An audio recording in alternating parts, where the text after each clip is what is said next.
We've had a good chat. Do you have much more on deck? Well, I was going to finish with a thought of mine in relation to the things that we've been talking about.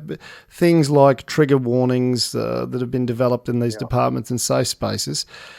My view is that they become a problem from a psychological point of view if you look at people like from Pavlov and Watson and Skinner, in that they really undermine everything we learned in terms of behavioural functionalism. If you want to make people more resilient, if you want people to get over their or get past their psychological issues and their phobias and their anxiety, you certainly don't shield them from them. To make all of psychology about how can we produce a world in which everyone feels most comfortable, it's not really a valid objective. To some extent, the universities themselves and the experiences of the young people, they are products of their environment too. Well, people pay a lot of money in most countries, not, let's say, America, to go to university.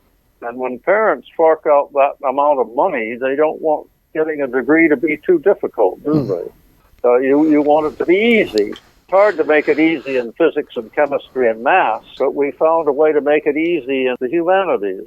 A lot of it does have to do with the sociological setting of the university. I think what's changed as well, you think that it's an interaction between student activism, which they learn in particular departments. I mean, I was in psychology and then I was in molecular biology. There was nobody protesting there in Australia. If you looked out the window, it was the humanities department. So there's a particular personality type that gravitates towards a particular department and an interest. But it's the interaction between that and I think the corporatisation of universities. That's something I don't get into enough. I restrict myself mainly to the humanities and the social sciences. And I say you could write a whole other book on the corruption of places like physics and medicine through corporate influence.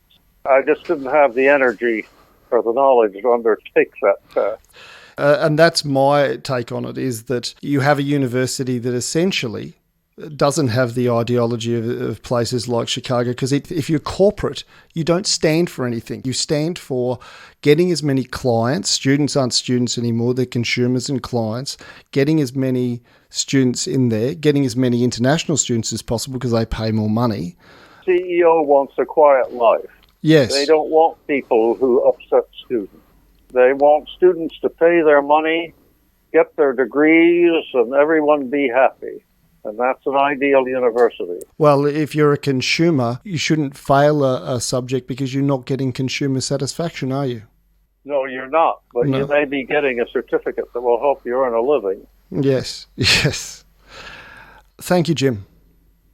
Well, it's been good to talk to you, and we'll have to stay in touch over time.